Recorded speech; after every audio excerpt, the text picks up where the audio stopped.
So kita ronda-ronda kat area sikit.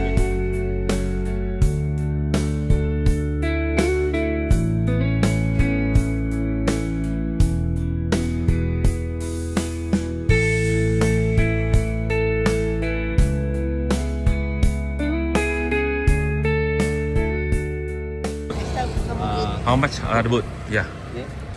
Long tail, boat private, yeah. Oh. How much is it? Five. Long tail private.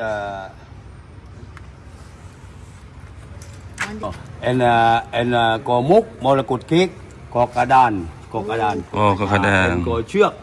For Yeah, for island. And có múc, có cả đàn, có trước, có vẹn. Oh. This one how long? 2 hours? 1 hour? 1 hour. 1 hour. 1 hour. 1 hour. Oh. Berapa ya tadi? 3,500. Oh, okey. 3,500 baht. Kita balik dulu, kita panggil LeBron dulu.